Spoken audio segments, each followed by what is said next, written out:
Bonjour, aujourd'hui je vais vous parler des maux de ventre et des super pouvoirs de notre microbiote. Pour vous parler de ces sujets, j'ai choisi de vous résumer les missions passionnantes de Michel Simès et d'Adriana Carambeu, les pouvoirs extraordinaires du corps humain. Cette émission a été diffusée en juillet 2023 et vous pouvez la revoir jusqu'en novembre 2023 sur francetv.fr. J'ai beaucoup aimé cette vidéo parce qu'en fait, elle correspond tout à fait à la vision de la naturopathie par rapport à la santé globale et surtout à la place de l'alimentation dans notre bien-être et notre bien vieillir. Dans cette émission, Michel Simès et Adriana Carambeu ont voulu nous montrer l'impact de notre alimentation sur notre santé intestinale, sur notre microbiote et vous le verrez, sur notre santé mentale et émotionnelle. Donc pour cela, pendant une semaine, Michel Simès a mangé des plats ultra transformés, des plats industriels que vous trouvez en supermarché.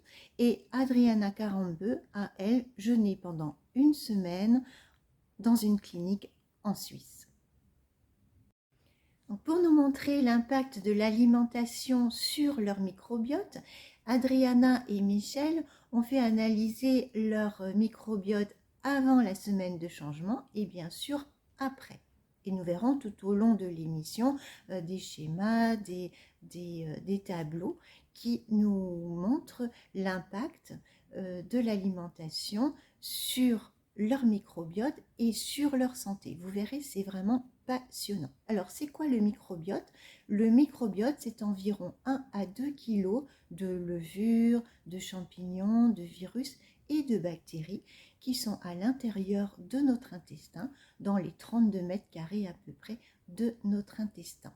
Ce microbiote est là pour nous protéger, pour protéger la muqueuse intestinale de tout ce qui est inflammatoire, pour également renforcer notre système immunitaire et pour nous aider à être en bonne santé et bonne santé dans notre corps, mais également dans notre tête. Allons voir l'impact de l'alimentation sur le microbiote de Michel.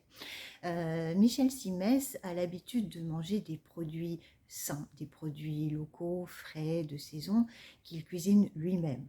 Donc cette semaine d'alimentation ultra transformée a été difficile et fatigante pour lui. On va voir tout de suite quel impact ça a eu sur son microbiote. On voit qu'au départ, Michel Simès a un microbiote très riche, avec beaucoup de bactéries, de levures et surtout une bactérie qui s'appelle Akkermansia muciniphylla, qui serait une bactérie qu'on retrouve dans le microbiote des personnes en bonne santé. C'est une bactérie qui favorise le renouvellement du mucus de la muqueuse intestinale et donc qui protégerait contre l'inflammation. Vous savez que la porosité intestinale et l'inflammation intestinale sont deux fléaux actuellement qui sont de plus en plus courants et qui prennent vraiment une ampleur assez importante malheureusement. Alors, voyons un petit peu plus en détail les autres impacts de cette alimentation ultra transformée sur le microbiote de Michel. Dans un premier temps, vous voyez ici les fibres. Alors au départ, Michel avait un microbiote assez riche en fibres. Au bout d'une semaine, il n'y a pratiquement plus de fibres, alors que les fibres sont essentielles pour la santé de l'intestin, un bon transit et la santé globale.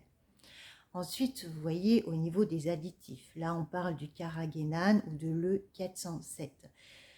Là, à l'inverse, Michel au départ n'en avait presque pas. Au bout d'une semaine seulement, le taux de carragénane a explosé. On est sur du x6.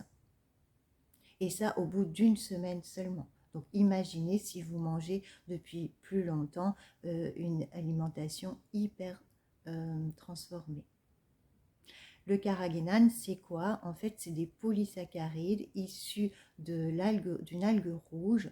Et on pourrait penser que c'est naturel, mais en fait, ça favoriserait l'inflammation chronique des intestins. Et le problème, c'est qu'on en retrouve partout dans l'alimentation transformée et on en consomme de plus en plus et jour après jour, l'inflammation se rajoute à l'inflammation déjà présente. En magasin bio, dans les produits bio, on ne trouve pas normalement de carragénane. Alors, quelles sont les autres transformations? Donc pour Michel, on voit aussi qu'on a ici le Bilophila qui est monté en flèche. Et Bilophila favorise l'inflammation et les colites. Donc on voit bien que cette semaine, pour Michel, c'est pas top pour lui ni pour son microbiote. Qu'en est-il pour Adriana? Je vous rappelle qu'Adriana a passé une semaine en clinique en Suisse pour faire un jeûne. Alors au départ, Adriana avait un microbiote pas très riche. On ne voit pas de photos dans l'émission, mais on nous dit que son microbiote, c'était pas top top. Et après cette semaine de jeûne, en fait, on voit qu'il y a une installation de bactéries, de bonnes bactéries, qui se sont installées, mais surtout qui ont proliféré et qui sont restées dans son microbiote, même après 3 mois de cette semaine de jeûne. Pareil pour des molécules anti-inflammatoires qui se sont bien implantées dans son microbiote.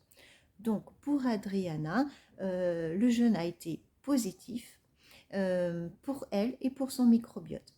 Après, pour maintenir son microbiote en bonne santé, il est important qu'elle continue de manger sainement, équilibré, avec des produits frais, locaux, de saison.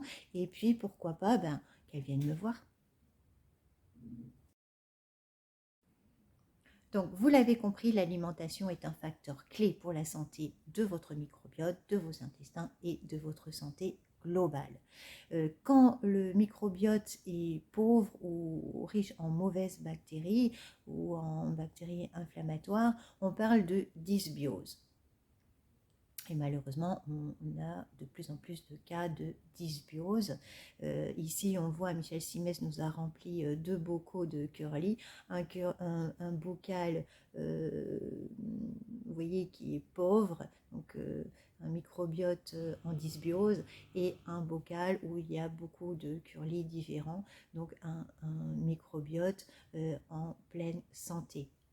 Le microbiote est impacté par l'alimentation, on l'a vu, mais également par le stress, par certains traitements médicamenteux et par notre culture, par l'héritage familial. Et malheureusement, les microbiotes s'appauvrissent parce que un microbiote pauvre, vous allez donner à votre enfant un microbiote pauvre et il va de plus en plus s'appauvrir. Donc vous pouvez casser ce schéma en prenant soin de votre microbiote, en mangeant des légumes, des fibres, vous pouvez manger aussi des aliments lacto-fermentés, vous pouvez prendre des prébiotiques, des probiotiques, etc. Voilà, il y a plein de choses. Et puis travailler sur votre stress, bien sûr, et sur votre état inflammatoire. Voilà, il y a plein de choses pour recréer votre microbiote. Alors, d'autres choses dans cette émission, on va nous parler du lien entre le microbiote et notre santé mentale. On sait en fait qu'une alimentation inflammatoire va augmenter de 33% les risques de dépression. C'est énorme. Dans cette émission, on entend également le docteur Guillaume Font, qui travaille à l'hôpital de Marseille et qui, lui, a mis l'alimentation au cœur de sa médecine. Vous verrez qu'il préconise une alimentation riche en fibres, avec notamment des légumes verts riches en vitamine B9, une alimentation riche en zinc et en magnésium, en vitamine D et en oméga 3, parce que nous sommes presque tous carencés en oméga 3. froid. Il en faudrait 2 grammes par jour. Donc en fait, ce qu'il préconise, c'est le régime méditerranéen. À la fin de cette émission, on nous parle enfin d'un remède miracle qui prend de plus en plus d'ampleur pour soigner les pathologies lourdes. Par contre, il est encore rare et très cher en France. Et alors, ce remède miracle, c'est la greffe fécale. Et peut-être que vous aussi, un jour, vous aurez droit au microbiote de ce beau jeune homme qui est un donneur aux États-Unis. Je vous invite également à écouter les témoignages de personnes qui sont sorties du stress, de la dépression, même de l'autisme, grâce à un changement alimentaire, un travail sur le microbiote, tout ça avec un suivi médical bien sûr. Donc je vous rappelle qu'il est important de chouchouter vos intestins, de chouchouter votre microbiote et de vous chouchouter à vous. Je vous remercie d'avoir écouté cette vidéo. N'hésitez pas à liker, n'hésitez pas à regarder mon site internet et si vous avez besoin d'un accompagnement complet sur mesure, eh bien, prenez rendez-vous. Je fais des consultations à Béziers et également en ligne partout en France. À très bientôt. Au revoir.